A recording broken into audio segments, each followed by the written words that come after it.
इस वीडियो में मैं आज एक बार फिर से क्लास 11th के फिजिक्स का मैथमेटिकल्स टूल्स का लेक्चर लेकर आया हूं और आज हम मैथमेटिकल्स टूल के अंडर आपको ट्रिग्नोमेट्री के कॉन्सेप्ट्स के बारे में बताएंगे। तो वीडियो को शुरू से आखिरी तक आप बिना स्किप करके देखेंगे और ट्रिग्नोमेट्री के सारे कॉन्सेप्ट्स को आप अच्छे से समझेंगे और इसके नोट्स आप ज़रूर बनाएंगे, क्योंकि फिजिक्स में जो सबसे ज़्यादा मैथमेटिक्स का टर्म्स यूज होता है वह ट्रिग्नोमेट्री का ही होता है। तो ट्रिग्नोमेट्री के कॉन्सेप्ट्स को आप बहुत ही अच्छे से आपको समझना ही होगा। तो आइए शुरू करते हैं आज का एक और प्यारा सा लेक्चर। तो ट्रिग्नोमेट्री को हम यहाँ पर अभी आपको बताने जा रहे हैं, ट्रिग्नोमेट्री के सारे कॉन्सेप्ट्स। तो इसमें सबसे पहले हम आपको एंगल्स के बारे में बताएंगे कि ट्रिग्नोमेट्री में एंगल किस तरह से डिफाइंड होते हैं और किस तरह के एंगल हो सकते हैं। तो इसके लिए सबसे पहले हम एक प्लेन में एक्स एक्सिस और वाई एक्सिस ड्रॉ करते हैं। यह हमने एक्स एक्सिस, हॉरिजॉन्टल एक्सिस को एक्स एक्सिस कहा जाता है जैसा कि आप जानते हैं, और वर्टिकल एक्सिस को वाई एक्सिस कहा जाता है, ऐसा आप जानते हैं। हॉरिजॉन्टल एक्सिस को एक्स एक्सिस कहते हैं और वर्टिकल एक्सिस को क्या कहते हैं, वाई एक्सिस। ये दोनों ही लाइन एक दूसरे पे परपेंडिकुलर होते हैं, ये दोनों लाइन एक दूसरे पे परपेंडिकुलर होते हैं और ये दोनों लाइन एक दूसरे को जहाँ पर इंटरसेक्ट करते हैं उसे ओरिजिन कहा जाता है, ठीक है। अब ट्रिग्नोमेट्री में जो एंगल डिफाइंड होता है वह एंगल हमेशा उसका जो इनिशियल आर्म है वह हमेशा एक्स एक्सिस के अलोंग, मतलब एक्स एक्सिस के ऊपर रखा जाता है। ट्रिग्नोमेट्री में मतलब जो एंगल, जैसे मान लेते हैं यह एंगल है, तो यह एक एंगल है थीटा। तो इस एंगल का यह दोनों रे जिस पॉइंट पे मिट करता है इसे कहा जाता है वर्टेक्स, इसे वर्टेक्स कहा जाता है। और ट्रिग्नोमेट्री में जो एंगल फॉर्म होता है उसमें एक रे, दो रे से एंगल बनता है, जिसमें से एक रे जो होता है वह शांत रहता है, मतलब वह एक रे अपने पोजीशन पे बना रहता है और दूसरा रे इस ओरिजिन के अबाउट, मतलब ये दोनों रे के कॉमन इनिशियल पॉइंट के अबाउट रोटेट करता है। जैसे यह रे और यह रे है, तो यह रे, दोनों रे का कॉमन इनिशियल पॉइंट यहाँ पर है, तो यह दूसरा रे इस कॉमन इनिशियल पॉइंट के अबाउट रोटेट करता है। इस रोटेशन से जो फॉर्म होता है गैप उसे ही एंगल कहते हैं। लेकिन इसमें से एक रे स्टेबल होता है जिसे इनिशियल आर्म कहा जाता है, इनिशियल आर्म कहा जाता है एंगल का। और दूसरा रे जो कि रोटेट रिवॉल्व करता है यह कॉमन इनिशियल पॉइंट के अबाउट, इसे रिवॉल्विंग आर्म कहा जाता है, रिवॉल्विंग आर्म, ठीक है, इनिशियल आर्म और रिवॉल्विंग आर्म। तो ट्रिग्नोमेट्री में जो एंगल डिफाइंड है उसका इनिशियल आर्म सबसे पहले वर्टेक्स हमेशा ओरिजिन पे रखा जाता है, ये आपको मालूम होना चाहिए। वर्टेक्स कहाँ पे रखा जाता है, ओरिजिन पे। और इनिशियल आर्म हमेशा एक्स एक्सिस के अलोंग रखा जाता है या एक्स एक्सिस पे ही रखा जाता है। तो यहाँ पे यह इसका इनिशियल आर्म हो गया, यह इनिशियल आर्म, ठीक है। और टर्मिनल आर्म, टर्मिनल आर्म जैसा कि हमने आपको बताया है, टर्मिनल आर्म या रिवॉल्विंग आर्म या रिवॉल्विंग रे, बहुत सारा टर्म बोलते हैं। यह इसको इनिशियल आर्म या इनिशियल रे या इनिशियल साइड बोलते हैं।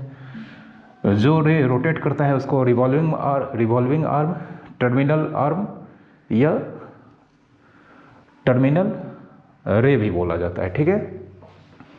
तो टर्मिनल आर्म यहाँ पर जो दोनों रे का कॉमन इनिशियल पॉइंट होता है उसके अबाउट रोटेट करता है, तो यहाँ पर यह मान लेते हैं यह इसका रिवॉल्विंग आर्म, ठीक है। और यह यहाँ पर इस तरह से घूमने पर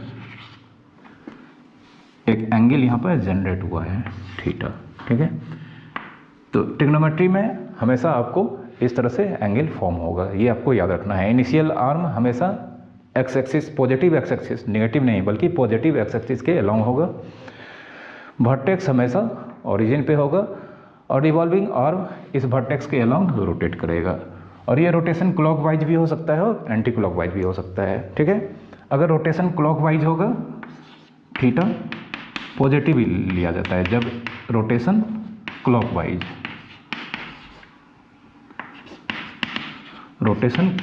होगा, रोटेशन क्लॉकवाइज होने पर थीटा जो एंगल फॉर्म होता है उसे पॉजिटिव एंगल लिया जाता है।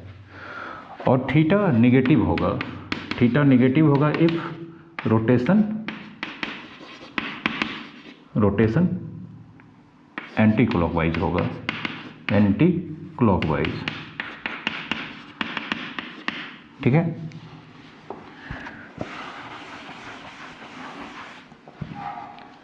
अब यहाँ पर जैसे एक एग्जांपल में, और यहाँ पर यह जो एंगल फॉर्म होगा इस एंगल का नाम होगा एंगल AOP, एंगल AOP। और यहाँ पर एंगल AOP का एक दूसरा सिंबल यहाँ पर थीटा। ठीक है। यहाँ पे जो एंगल फॉर्म हुआ है उस एंगल का नाम है एंगल AOP, और यह एंगल का दूसरा यहाँ पर नेम है थीटा। ठीक है। और ट्रिग्नोमेट्री में किसी भी मेजर के एंगल फॉर्म हो सकते हैं। ज्योमेट्री में हम लोग जानते हैं कि एंगल 0 से 360 डिग्री के बीच लाई करता है, बट ट्रिग्नोमेट्री में एंगल रे के जो रिवॉल्विंग आर्म होता है उसके रोटेशन पे निर्भर करता है। अब अगर एक चक्कर कंप्लीट हो गया तो जानते हैं जो यहाँ पर वर्टेक्स पे एंगल फॉर्म होगा वह 360 डिग्री होगा, बट अब एक चक्कर कंप्लीट होने के बाद अगर रिवॉल्विंग रे दूसरा चक्कर लेने जा रहा है तो एंगल यहाँ पर 360 डिग्री से ज़्यादा होगा। तो यहाँ पर ट्रिग्नोमेट्री में एंगल रिवॉल्विंग रे के रोटेशन पे डिपेंड करता है। मतलब अगर ये 4-5 चक्कर मार देगा तो एंगल बहुत बड़ा होगा, और किसी भी साइन का हो सकता है, पॉजिटिव नेगेटिव किसी भी मैग्नीट्यूड और साइन का हो सकता है। जैसे यहाँ पर एक एग्जांपल हम लेने जा रहे हैं, यह मान लेते हैं एक्स एक्सिस है, यह वाई एक्सिस, यह ओरिजिन, और कुछ इस तरह से यहाँ पे रिवॉल्विंग आर्म घूम रहा है। ये मान लेते हैं यहाँ पे आ जाता है। ठीक है। यह A है, यह P है। तो यहाँ पे आप देख सकते हैं कि यह रिवॉल्विंग आर्म इस तरह से रोटेट कर रहा है एंटी क्लॉकवाइज। तो सबसे पहले ये यहाँ से चलना स्टार्ट किया, एक कंप्लीट चक्कर यहाँ पे 360 हो गया, फिर यहाँ पे ये दूसरा चक्कर फिर से 360, मतलब यहाँ तक आने के बाद जो एंगल इसने अब तक सबटेंड कर लिया है वह 2 × 360 डिग्री, और यह एक्स्ट्रा अगर हम मान लेते हैं यह एंगल 30 डिग्री, तो यहाँ पर यह एंगल थीटा इक्वल्स टू यह 360 1 टाइम्स, 360 2 टाइम्स और एक्स्ट्रा थीटा, मतलब 2 × 360 degree plus theta into 30 degree. ठीक है। तो 720 प्लस 30 750 डिग्री का एंगल यहाँ पर सबटेंड कर रहा है। ठीक है। ट्रिग्नोमेट्री में आपको ये याद रखना है कि एंगल किसी भी मेजरमेंट का हो सकता है, 1 lakh degree, 2 lakh degree, 1 crore degree. ठीक है। इस तरह का एंगल फॉर्म हो सकता है। और यही रोटेशन अगर एंटी क्लॉकवाइज होगा तो यह एंगल नेगेटिव होगा। इसको भी हम एक दिखा देते हैं एग्जांपल। जैसे यहाँ पर आप मान लें इस तरह से, यह मान लेते हैं एक्स एक्सिस है और यह वाई एक्सिस, यह A है, यह P है, और यह इस बार रोटेशन, और यह मान लेते हैं अगर 30 डिग्री है तो यहाँ से यहाँ तक एंगल 90 और यह 30 120, बट ये रोटेशन आप दिख रहा है कि ये रोटेशन क्लॉकवाइज है। तो यहाँ पर यह जो एंगल थीटा है, हालांकि इसको हमने ऐड करके 120 डिग्री बता दिया, बट इसका साइन यहाँ पर -120 डिग्री होगा। ठीक है। तो इस तरह से ट्रिग्नोमेट्री में दोनों ही साइन के एंगल हो सकते हैं और किसी भी मेजर के एंगल हो सकते हैं। ये एंगल के बारे में आपका ट्रिग्नोमेट्री में कॉन्सेप्ट था। अब एक बात और, ट्रिग्नोमेट्री में कोई भी एंगल हमेशा किसी न किसी क्वाड्रेंट का एंगल कहलाता है, और यह डिपेंड करता है कि उसका टर्मिनल आर्म या रिवॉल्विंग आर्म किस क्वाड्रेंट में लाई करता है। जैसा कि आप जानते होंगे यह एक्स एक्सिस है, यह वाई एक्सिस है, और यहाँ पर यह पॉजिटिव एक्स एक्सिस और यह पॉजिटिव वाई एक्सिस से जो रीजन यहाँ पे बॉन्डेड होता है, मतलब जो रीजन होता है जिसमें उसका बाउंड्री पॉजिटिव एक्स एक्सिस और पॉजिटिव वाई एक्सिस होता है, इसे फर्स्ट क्वाड्रेंट कहा जाता है। उसके बाद यह जानते होंगे इधर पॉजिटिव वाई एक्सिस और निगेटिव एक्स एक्सिस, इसे सेकेंड क्वाड्रेंट कहा जाता है, और फिर निगेटिव एक्स एक्सिस और निगेटिव वाई एक्सिस इसे थर्ड क्वाड्रेंट कहा जाता है, और यह फोर्थ क्वाड्रेंट। तो यहाँ पर अगर हम एक एंगल इस तरह से फॉर्म करते हैं, मान लेते हैं यह एंगल यहाँ पर आपको दिखाई दे रहा है थीटा। तो थीटा यहाँ पर जो एंगल दिखाई दे रहा है, सबसे पहले तो यह पॉजिटिव होगा, क्योंकि यहाँ पर जो एंगल फॉर्म हो रहा है यह आपका एंटी क्लॉकवाइज रोटेशन डायरेक्शन में रोटेट करने के कारण जनरेट हो रहा है। और यहाँ पर यह जो एंगल होगा, अब हम अगर पूछेंगे यह एंगल थीटा किस क्वाड्रेंट में लाई करता है, तो आपको इसका टर्मिनल आर्म देखना है। तो टर्मिनल आर्म यहाँ पर देख सकते हैं, ये टर्मिनल आर्म है और ये थर्ड क्वाड्रेंट में है, तो theta lie in third quadrant. ठीक है, एंगल का टर्मिनल आर्म जिस क्वाड्रेंट में लाई करेगा वह एंगल उसी क्वाड्रेंट के एंगल को रिप्रेजेंट करेगा। अगर यह फर्स्ट क्वाड्रेंट में लाई करेगा तो यह एंगल, अगर टर्मिनल आर्म यहाँ पर फर्स्ट क्वाड्रेंट में पाया जाता है तो इस कंडीशन में यह एंगल फर्स्ट क्वाड्रेंट का एंगल कहलाएगा। ठीक है, तो ट्रिग्नोमेट्री में सबसे पहले एंगल किस क्वाड्रेंट में लाई करता है इसे भी आपको कंसीडर करना होगा। ठीक है, अब यहाँ पर हम कुछ टर्मिनोलॉजी जो कि साइन थीटा कॉस थीटा से रिलेटेड है इसके बारे में आपको बताने जा रहे हैं। तो उसके पहले हम थोड़ा सा रेफरेंस ट्रायंगल को जानते हैं कि रेफरेंस ट्रायंगल क्या होता है। रेफरेंस ट्रायंगल, और एक बात और बता देना चाहता हूँ कि ट्रिग्नोमेट्री में आपको बहुत ज़्यादा कॉन्सेप्ट्स को याद रखना होगा क्योंकि ट्रिग्नोमेट्री के एक्सटेंसिव यूज फिजिक्स में होते हैं। तो यहाँ पर हम ट्रिग्नोमेट्री मैथमेटिकल टूल्स के अंदर जो सबसे ज़्यादा मतलब कॉन्सेप्ट्स पढ़ते हैं मैथमेटिक्स के जिस पोर्शन का, वो ट्रिग्नोमेट्री और कैलकुलस होता है और फिर कोऑर्डिनेट्स होता है। तो यहाँ पर सबसे पहले हम ट्रिग्नोमेट्री के वो सारे कॉन्सेप्ट्स जो यूज होंगे उसको आपको बताएंगे और ये आपको याद रखना होगा। तो यहाँ पर हम रेफरेंस ट्रायंगल को आपको बताने जा रहे हैं। तो सबसे पहले एक एंगल हम ले लेते हैं, यह एक्स एक्सिस है, यह वाई एक्सिस है। यह मान लेते हैं इनिशियल आर्म है और यहाँ पर टर्मिनल आर्म है। यह एंगल यहाँ पर फॉर्म हो रहा है। ठीक है, अब किसी भी एंगल का ट्रिग्नोमेट्री में किसी भी एंगल का रेफरेंस ट्रायंगल टर्मिनल आर्म के एंड पॉइंट, जैसे मान लेते हैं, हालांकि यह एंड पॉइंट नहीं होता है। अब हम यहाँ पर एक चीज़ और करेंगे कि जो एंगल बनाएंगे उसमें इनिशियल आर्म और टर्मिनल आर्म के लेंथ को फिक्स कर देंगे। तो जैसे हम इनिशियल आर्म यहाँ पर इसके लेंथ को हम ले लेते हैं a। अब यहाँ पर इनिशियल आर्म को हमने फिक्स कर दिया, ये हमारा इनिशियल आर्म है, इनिशियल आर्म। अब इस इनिशियल आर्म के लेंथ को, इस इनिशियल आर्म के लेंथ को हमने a मान लिया। अब इस रेडियस, इस आर्म के बराबर रेडियस लेकर और इसको सेंटर मानकर हम एक सर्कल फॉर्म करेंगे इस तरह से। ठीक है, इस तरह से हमने एक सर्कल फॉर्म कर लिया। अब टर्मिनल आर्म मान लेते हैं यहाँ पर है, तो टर्मिनल आर्म का भी यहाँ पर लेंथ कितना होगा, a ही होगा। ठीक है, यह वाई एक्सिस या एक्स एक्सिस। तो अब यहाँ पर ट्रिग्नोमेट्री में जो एंगल फॉर्म होगा वह कुछ इस तरह का होगा, मतलब इनिशियल आर्म एक फिक्स्ड लेंथ का होगा और टर्मिनल आर्म भी उसी लेंथ का होगा और यह रोटेशन से जो बनेगा, तो इस कंडीशन में जानते हैं अगर एक कंप्लीट राउंड हो गया तो एक सर्कल को फॉर्म करेगा।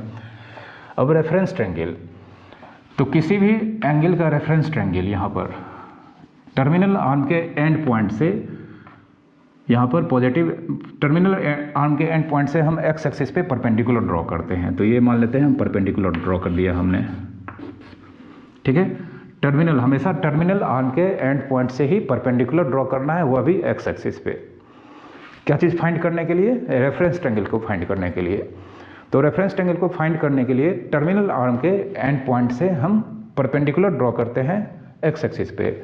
और हमारे सामने जो ट्रायंगल नज़र आता है, यहाँ पर देख रहे होंगे कि एक ट्रायंगल नज़र आ रहा है, triangle O P M, triangle O P M, ये कहलाएगा reference triangle.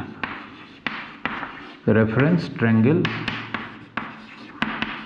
For angle theta, इस एंगल थीटा के लिए, इस एंगल थीटा के लिए, फॉर एंगल थीटा। ठीक है, तो हमेशा ट्रिग्नोमेट्री में किसी भी एंगल का हम रेफरेंस ट्रायंगल ड्रॉ कर सकते हैं, बस उस कंडीशन में उसके आपका टर्मिनल आर्म के एंड पॉइंट से हमें परपेंडिकुलर ड्रॉ करना है ऑलवेज एक्स एक्सिस पे। और जो सामने आपको ट्रायंगल दिखाई देगा वही रेफरेंस ट्रायंगल के नाम से जाना जाएगा उस एंगल के लिए। ठीक है, रेफरेंस ट्रायंगल समझ गए होंगे। अब यहाँ पर हम कुछ टर्म को डिफाइन करते हैं।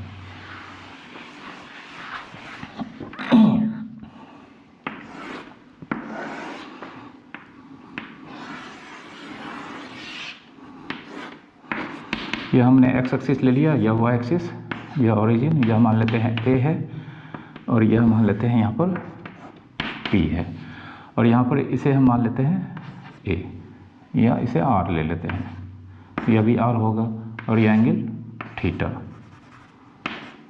ये आर है, यह इसका रेफरेंस ट्रायंगल हो गया, ठीक है। तो 4 angle theta, 4 angle theta in reference triangle, reference triangle, triangle OPM, triangle OPM। अब यहाँ पर डेफिनेशन देखिए, आपको समझना होगा। इस एंगल थीटा के लिए ये रेफरेंस ट्रायंगल है। साइन थीटा, साइन थीटा यहाँ पर PYH, तो हम सबसे पहले यहाँ पर P, इसको B ले लेते हैं। तो यहाँ इस एंगल थीटा के लिए एक चीज़ और आपको बता देते हैं कि ये राइट ट्रायंगल होगा। रेफरेंस ट्रायंगल हमेशा राइट ट्रायंगल होगा, ये ऑलवेज राइट ट्रायंगल होगा। Reference triangle always right triangle होगा। अब किसी भी राइट ट्रायंगल में आप जानते हैं कि जो 90 डिग्री के सामने का अपोजिट साइड होता है वह हाइपोटेन्यूज कहलाता है। मतलब यहाँ पर OP 90 के सामने का साइड है, जिसका लेंथ है, यह हाइपोटेन्यूज है, हाइपोटेन्यूज, ठीक है। उसके बाद यहाँ पे थीटा, इस एंगल थीटा से सटा हुआ इस ट्रायंगल में जो साइड है, एक तो इस एंगल थीटा से सटा हुआ 2 साइड है, एक तो ये हाइपोटेन्यूज हो गया और दूसरा ये, तो ये बेस हो जाएगा। थीटा से सटा हुआ रेफरेंस ट्रायंगल में 2 साइड होगा, एक हमेशा हाइपोटेन्यूज होगा और जो दूसरा सटा हुआ साइड होगा वह बेस हो जाएगा, ठीक है। तो यहाँ पर यह OM जिसके लेंथ को हम B एज्यूम कर रहे हैं, ये हो जाएगा बेस।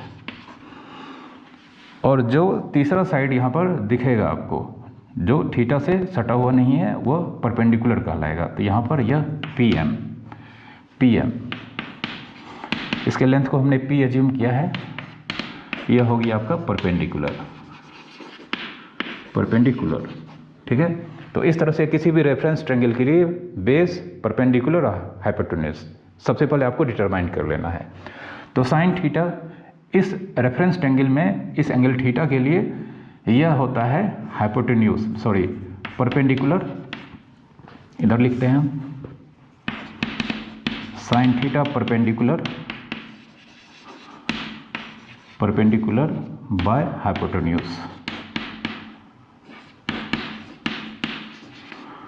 और यहाँ पर इसका वैल्यू हो जाएगा P/R, ठीक है। साइन थीटा P/R यहाँ पर होगा, ठीक है। ये साइन थीटा हो गया। कॉस थीटा मतलब इस एंगल का कॉस थीटा हो जाता है बेस बाय हाइपोटेन्यूज।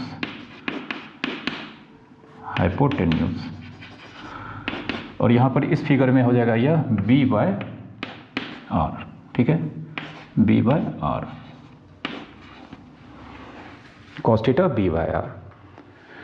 अब टेन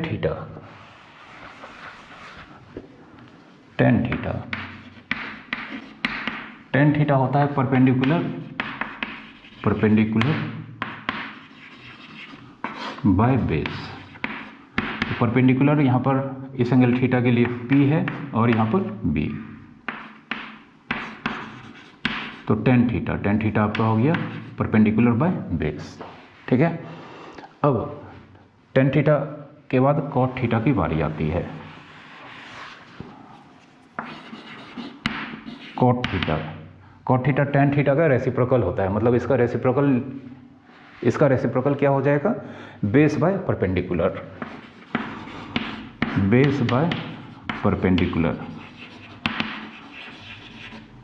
मतलब यहाँ पर B/P,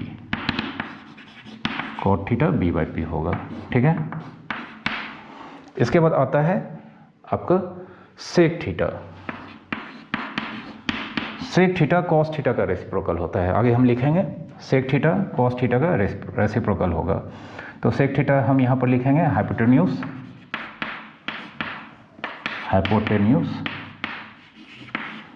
बाय बेस। तो हाइपोटेन्यूज H/B, ठीक है, H/B इसका आंसर होगा सेक थीटा का। और कॉसेक थीटा साइन थीटा का रेसिप्रोकल होता है। ये सब आप क्लास 10th के ट्रिग्नोमेट्री में पढ़े होंगे, बट यहाँ पर उसी से काम नहीं चलेगा। यहाँ और भी रेफरेंस ट्रायंगल ये सब क्लास 10th के सिलेबस में नहीं होता है। कॉसेक कोसेक थीटा होता है हाइपोटेन्यूज,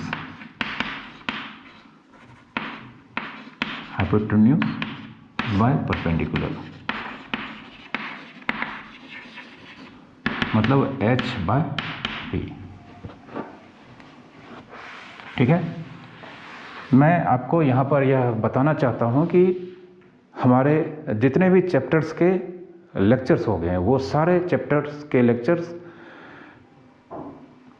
डिस्क्रिप्टिव होंगे, मतलब उसमें सारे कॉन्सेप्ट्स को अब बहुत ही डिस्क्रिप्टिव ढंग से बताया जाएगा। और अभी चूँकि यह इनिशियल जो फिजिक्स को पढ़ने के लिए रिक्वायर्ड चैप्टर है उसके बारे में हम बात कर रहे हैं। तो अभी ओरिजिनल फिजिक्स तो अभी आपका स्टार्ट ही नहीं हुआ है। ओरिजिनल फिजिक्स का चैप्टर आपका स्टार्ट होगा मैकेनिक्स से, उसके बाद हीट, थर्मोडायनामिक्स और 12 के भी फिजिक्स के बहुत सारे चैप्टर्स हैं। हम कोशिश करेंगे कि हम दोनों क्लासेस के चैप्टर्स को साथ लेकर चलेंगे। बट कुछ भी करने से पहले आपको वेक्टर्स और मैथमेटिकल टूल्स के बारे में सारे कॉन्सेप्ट्स मालूम होने चाहिए।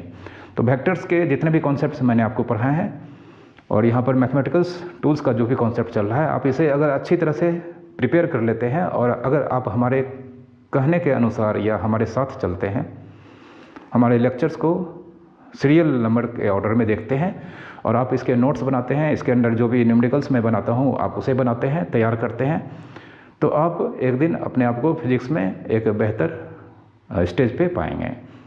हाँ, यह जो प्रोसेस है यह थोड़ा स्लो होगा क्योंकि अचानक से कोई भी चीज़ नहीं होता, इसमें यह टाइम टेकिंग है। आपको मालूम होना चाहिए कि इसमें समय लगता है, आपको पेशेंस रख के ये सारे जो भी आप यहाँ पर मतलब कॉन्सेप्ट्स हैं इसको आपको सीखना होगा, बट इसमें आपको टाइम लगेगा और टाइम देना होगा।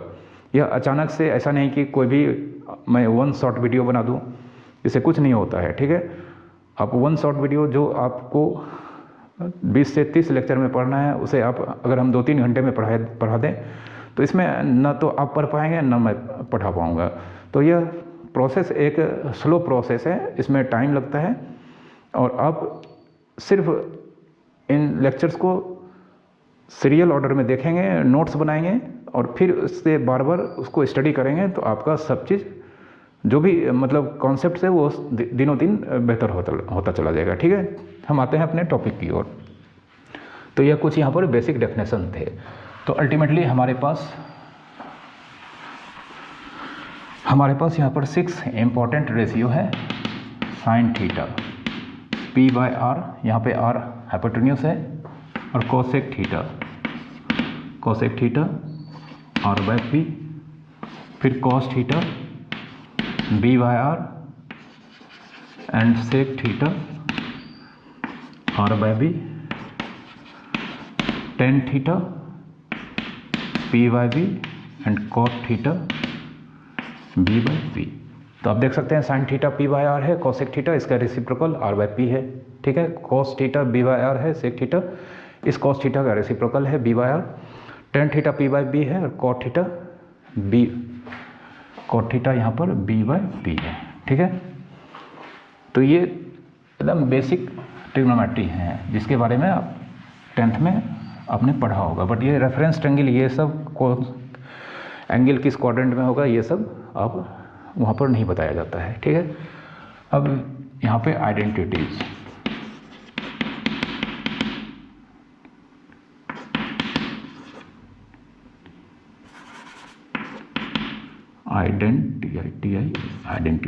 आइडेंटिटीज मतलब ट्रिग्नोमेट्री के फार्मूला।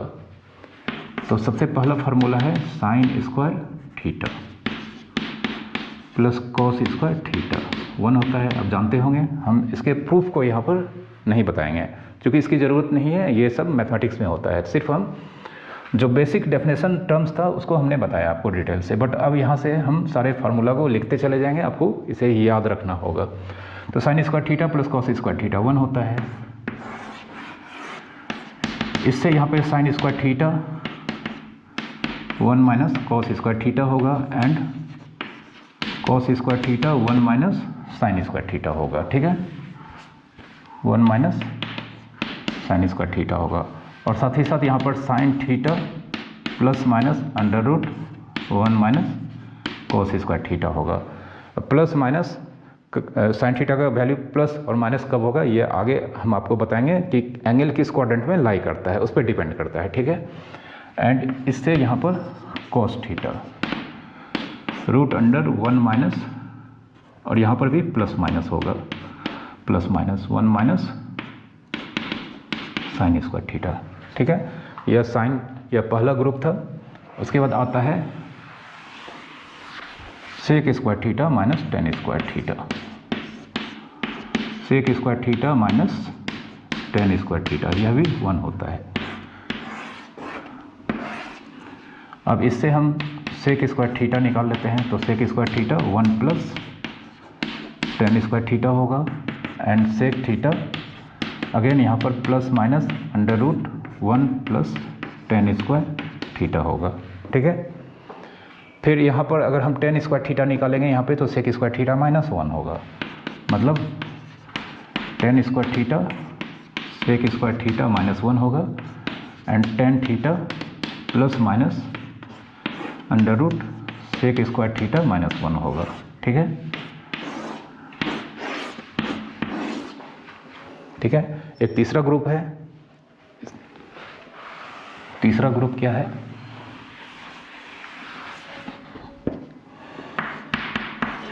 तीसरा ग्रुप है cosec square theta, cosec square theta minus cot square theta, यह भी 1 होता है। अब इससे हम कोसेक स्क्वायर थीटा निकालेंगे, इसे कोसेक स्क्वायर थीटा, यह माइनस है, उस तरफ जाने पे प्लस हो जाएगा, तो कोसेक स्क्वायर थीटा यह हो जाएगा cot square theta plus 1, and cot square theta cosec square theta minus 1 हो जाएगा। कोट स्क्वायर थीटा बराबर cosec square theta minus 1, cosec square theta minus 1 होगा। फिर यहाँ पर cosec theta plus minus under root cot square theta minus 1 होगा, and cot theta plus minus cosec square theta minus 1 होगा, ठीक है। एक फार्मूला आपको याद रखना है, बाकी ये सब तो इससे मालूम हो जाएगा, बट अगर आप इसे भी याद रख पाते हैं, क्योंकि हम इसे निकालने जाएंगे तो काफ़ी टाइम कंज्यूम होगा, तो ये सब अगर आप याद रख पाते हैं तो आपके लिए बहुत बेटर होगा।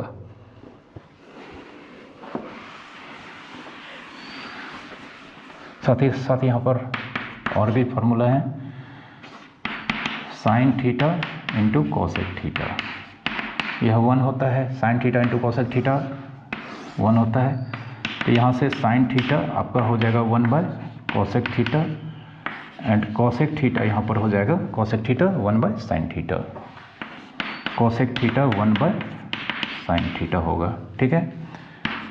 फिर cos theta into sec theta, cos theta into sec theta, इन दोनों का प्रोडक्ट भी 1 होता है, cos theta into sec theta 1 होता है। तो इससे यहाँ पर cos theta 1 by sec theta होगा, cos theta 1 by sec theta, और sec theta 1 by cos theta होगा, sec theta 1 by cos theta होगा, ठीक है। फिर tan theta into cot theta, यह भी 1 होता है,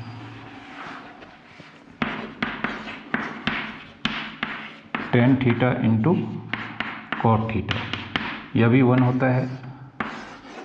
तो इससे फिर से हमें 2 फार्मूला मिलेगा, एक tan theta equals to 1 by cot theta, and दूसरा cot theta equals to 1 by tan theta. तो tan theta 1 by cot theta होगा, and cot theta 1 by tan theta होगा, ठीक है। अब 2 फार्मूला और है यहाँ पर, tan theta sine theta by cos theta होता है, इसे भी आपको याद रखना है, काफ़ी यूज होगा। एंड कॉट थीटा आपका cos theta by sine theta होता है, cot theta cos theta by sine theta होता है, ठीक है। तो आज के लेक्चर को हम यहीं पर समाप्त करते हैं। ये ट्रिग्नोमेट्री के इनिशियल कॉन्सेप्ट्स थे, अभी ट्रिग्नोमेट्री के और भी 2 से 3 लेक्चर्स आपको यहाँ पर देखने को मिलेंगे। यह तो आपका एकदम बेसिक लेक्चर्स था, जिसमें आपके लिए सिर्फ रेफरेंस ट्रायंगल्स का कॉन्सेप्ट नया था। तो वीडियो अगर पसंद आया तो आप इसे प्लीज़ लाइक कर देना, और चैनल को अगर आपने अभी तक सब्सक्राइब नहीं किया तो प्लीज़ जाकर इसे सब्सक्राइब कर लें और इसे शेयर करें। Thank you very much for watching.